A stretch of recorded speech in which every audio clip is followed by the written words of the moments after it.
74वां अध्याय, भगवान की अग्र पूजा और शिशुपाल का उद्धार।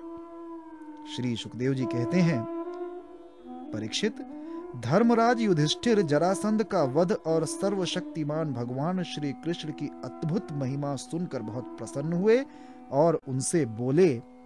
धर्मराज युधिष्ठिर ने कहा, सच्चिदानंद स्वरूप श्री कृष्ण, त्रिलोकी के स्वामी ब्रह्मा, शंकर आदि और इंद्रादि लोकपाल सब आपकी आज्ञा पाने के लिए तरसते रहते हैं और यदि वो मिल जाती है तो बड़ी श्रद्धा से उसको शिरोधार्य करते हैं। अनंत हम लोग हैं और अत्यंत दीन, परंतु मानते हैं अपने को भूपति और नरपति। ऐसी स्थिति में हैं तो हम दंड के पात्र, परंतु आप हमारी आज्ञा स्वीकार करते हैं और उसका पालन करते हैं। सर्वशक्तिमान कमल नयन भगवान के लिए ये मनुष्य लीला का अभिनय मात्र है। जैसे उदय अथवा अस्त के कारण सूर्य के तेज में घटती या बढ़ती नहीं होती, वैसे ही किसी भी प्रकार के कर्मों से न तो आपका उल्लास होता है और न तो ह्रास, क्योंकि आप सजातीय, विजातीय और स्वगत भेद से रहित स्वयं पर ब्रह्म परमात्मा है। किसी से पराजित न होने वाले माधव, ये मैं हूं और ये मेरा है तथा ये तू है और ये तेरा, इस प्रकार की विकार युक्त भेद बुद्धि तो पशुओं की होती है। जो आपके अनन्य भक्त हैं उनके चित्त में ऐसे पागलपन के विचार कभी नहीं आते। फिर आप में तो होंगे ही कहां से? इसलिए आप जो कुछ कर रहे हैं वो लीला ही लीला है। श्री सुखदेव जी कहते हैं, परीक्षित, इस प्रकार कहकर धर्मराज युधिष्ठिर ने भगवान श्री कृष्ण की अनुमति से यज्ञ के योग्य समय आने पर यज्ञ के कर्मों में निपुण वेदवादी ब्राह्मणों को ऋत्विज, आचार्य आदि के रूप में वर्ण किया। उनके नाम ये हैं, श्री कृष्ण द्वैपायन, व्यासदेव, भरद्वाज, सुमंत, गौतम, असित, वशिष्ठ, च्यवन, कण्व, मैत्रेय, कवश, त्रित, विश्वामित्र, वामदेव, सुमति, जैमिनी, क्रतु, पैल, पराशर, गर्ग, वैशंपायन, अथर्वा, कश्यप, धौम्य, परशुराम, शुक्राचार्य, आसुरी, वीतिहोत्र, मधुच्छंदा, वीरसेन और अकृत व्रण। इसके अतिरिक्त धर्मराज ने द्रोणाचार्य, भीष्म पितामह, कृपाचार्य, धृतराष्ट्र और उनके दुर्योधन आदि पुत्रों और महामति विदुर आदि को भी बुलवाया। राजन, राजसूय यज्ञ का दर्शन करने के लिए देश के सब राजा, उनके मंत्री तथा कर्मचारी, ब्राह्मण, क्षत्रिय, वैश्य, शूद्र सब के सब वहां आए। इसके बाद ऋत्विज ब्राह्मणों ने सोने के हलों से यज्ञ भूमि को जुतवाकर राजा युधिष्ठिर को शास्त्रानुसार यज्ञ की दीक्षा दी। प्राचीन काल में जैसे वरुण देव के यज्ञ में सब के सब यज्ञ पात्र सोने के बने हुए थे, वैसे ही युधिष्ठिर के यज्ञ में भी।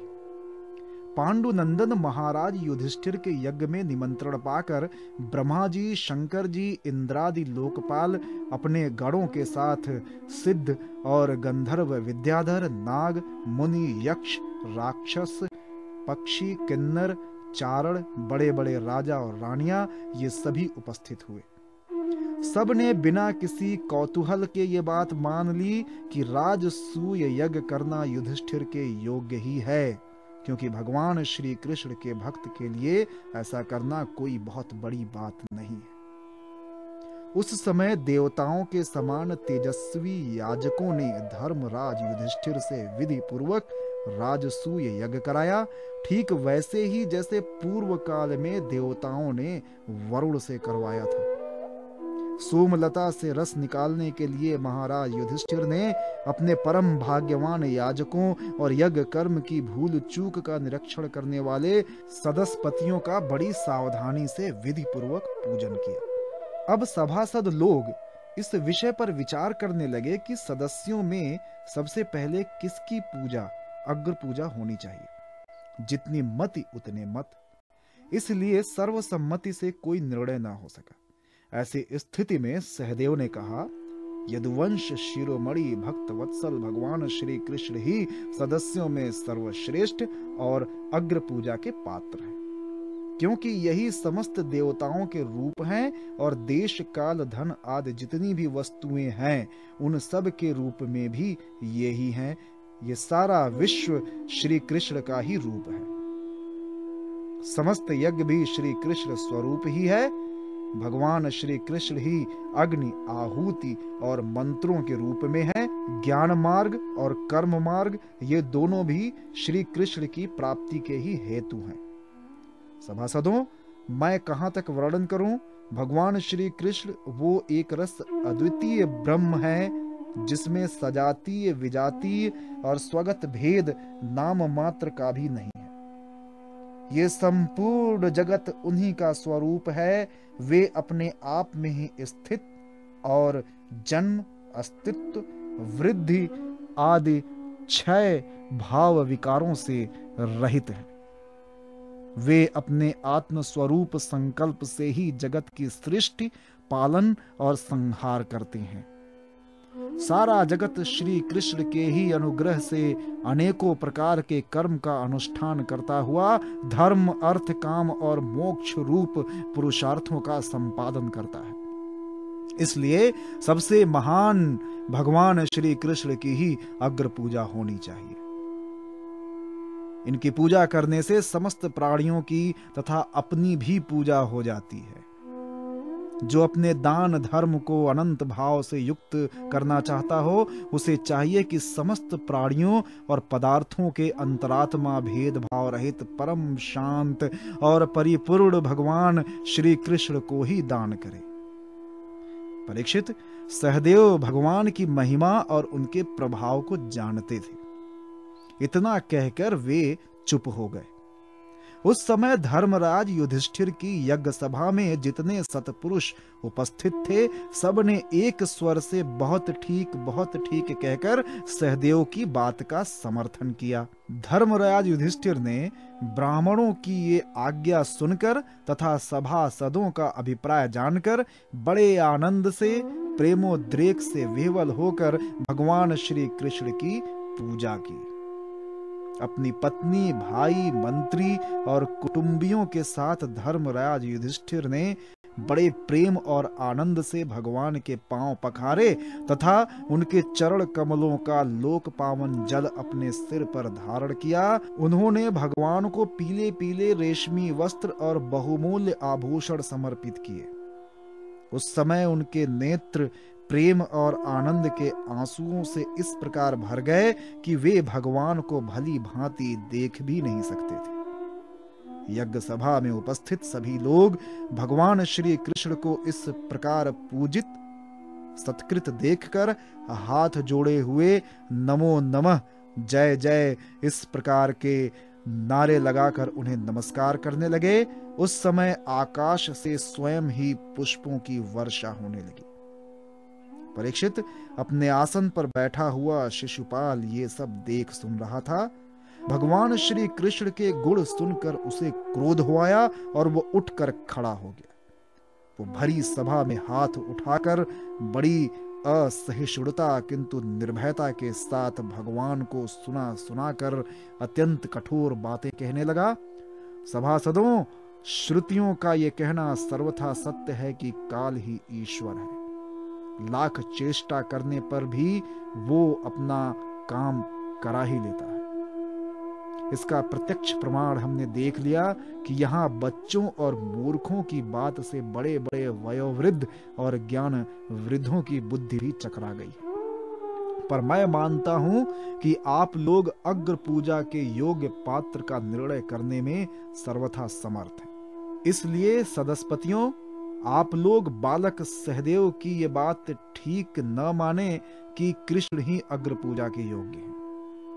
यहाँ बड़े बड़े तपस्वी, विद्वान, व्रतधारी, ज्ञान के द्वारा अपने समस्त पाप तापों को शांत करने वाले परम ज्ञानी, परमर्षि, ब्रह्मनिष्ठ आदि उपस्थित हैं, जिनकी पूजा बड़े बड़े लोकपाल भी करते हैं। यज्ञ की भूल चूक बतलाने वाले उन सदस्यपतियों को छोड़कर ये कुल कलंक ग्वाल भला अग्र पूजा का अधिकारी कैसे हो सकता है? क्या कौवा कभी यज्ञ के पुरोडाश का अधिकारी हो सकता है? न इसका कोई वर्ण है और न तो आश्रम, कुल भी इसका ऊंचा नहीं है। सारे धर्मों से ये बाहर है। वेद और लोक मर्यादाओं का उल्लंघन करके मनमाना आचरण करता है। इसमें कोई गुण भी नहीं है। ऐसी स्थिति में ये अग्र पूजा का पात्र कैसे हो सकता है? आप लोग जानते हैं कि राजा ययाति ने इसके वंश को शाप दे रखा है, इसलिए सत्पुरुषों ने इस वंश का ही बहिष्कार कर दिया है। ये सब सर्वदा व्यर्थ मधुपान में आसक्त रहते हैं, फिर ये अग्र पूजा के योग्य कैसे हो सकते हैं? इन सब ने ब्रह्मर्षियों के द्वारा सेवित मथुरा आदि देशों का परित्याग कर दिया है और ब्रह्म वर्चस्व के विरोधी वेद चर्चा रहित समुद्र में किला बनाकर रहने लगे। वहां से जब ये बाहर निकलते हैं तो डाकुओं की तरह सारी प्रजा को सताते हैं। परीक्षित, ये पूछो तो शिशुपाल का सारा शुभ नष्ट हो चुका था। इसी से उसने और भी बहुत सी कड़ी कड़ी बातें भगवान श्री कृष्ण को सुनाई, परंतु जैसे सींग कभी सियार की हुआ पर ध्यान नहीं देता, वैसे ही भगवान श्री कृष्ण चुप रहे। उन्होंने उसकी बातों का कुछ भी उत्तर न दिया। परंतु सभासदों के लिए भगवान की निंदा सुनना असह्य था। उनमें से कई अपने अपने कान बंद करके क्रोध से शिशुपाल को गाली देते हुए बाहर चले गए। परीक्षित, जो भगवान की या भगवत परायण भक्तों की निंदा सुनकर वहां से हट नहीं जाता, वो अपने शुभ कर्मों से च्युत हो जाता है और उसकी अधोगति होती है। परीक्षित, जब शिशुपाल को मार डालने के लिए पांडव, मत्स्य, केकय और सृंजय वंशी नरपति क्रोधित होकर हाथों में तलवार लिए हुए उठे, परंतु शिशुपाल को इससे कोई घबराहट न हो। उसने बिना किसी प्रकार का आगा पीछा सोचे अपनी ढाल तलवार उठा ली और वो भरी सभा में श्री कृष्ण के पक्षपाती राजाओं को ललकारने लगा। उन लोगों को लड़ते झगड़ते देख भगवान श्री कृष्ण उठ खड़े हुए। उन्होंने अपने पक्षपाती राजाओं को शांत किया और स्वयं क्रोध करके अपने ऊपर झपटते हुए शिशुपाल का सिर छुरे के समान तीखी धार वाले चक्र से काट लिया। शिशुपाल के मारे जाने पर वहां बड़ा कोलाहल मच गया। उनके अनुयायी नरपति अपने अपने प्राण बचाने के लिए वहां से भाग खड़े हुए। जैसे आकाश से गिरा हुआ लूक धरती में समा जाता है, वैसे ही सब प्राणियों के देखते देखते शिशुपाल के शरीर से एक ज्योति निकलकर भगवान श्री कृष्ण में समा गई। परीक्षित, शिशुपाल के अंतःकरण में लगातार 3 जन्म से वैर भाव की अभिवृद्धि हो रही थी और इस प्रकार वैर भाव से ही सही ध्यान करते करते वह तन्मय हो गया, पार्षद हो गया। सच है, मृत्यु के बाद होने वाली गति में भाव ही कारण है। शिशुपाल की सदगति होने के बाद चक्रवर्ती धर्मराज युधिष्ठिर ने सदस्यों और ऋत्विजों को पुष्कल दक्षिणा दी तथा सबका सत्कार करके विधि पूर्वक यज्ञांत स्नान अवभृत स्नान किया। परीक्षित, इस प्रकार योगेश्वरेश्वर भगवान श्री कृष्ण ने धर्मराज युधिष्ठिर का राजसूय यज्ञ पूर्ण किया और अपने सगे संबंधी और सुहृदों की प्रार्थना से कुछ महीनों तक वहीं रहे। इसके बाद राजा युधिष्ठिर की इच्छा न होने पर भी सर्वशक्तिमान भगवान श्री कृष्ण ने उनसे अनुमति ले ली और अपनी रानियों तथा मंत्रियों के साथ इंद्रप्रस्थ से द्वारकापुरी की यात्रा की।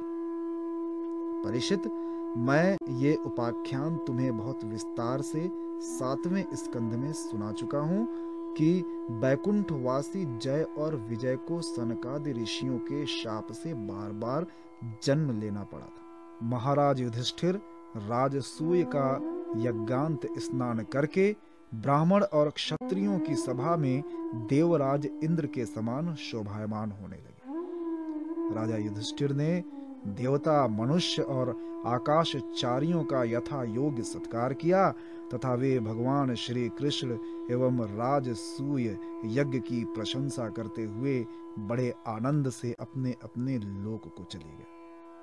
परीक्षित, सब तो सुखी हुए, परंतु दुर्योधन से पांडवों की ये उज्जवल राज्य लक्ष्मी का उत्कर्ष सहन न हुआ, क्योंकि वो स्वभाव से ही पापी, कलह प्रेमी और कुरुकुल नाश करने के लिए एक महान रोग था। परीक्षित, जो पुरुष भगवान श्री कृष्ण की इस लीला का शिशुपाल वध, जरासंध वध, बंदी राजाओं की मुक्ति और यज्ञानुष्ठान का कीर्तन करेगा, वो समस्त पापों से छूट जाएगा।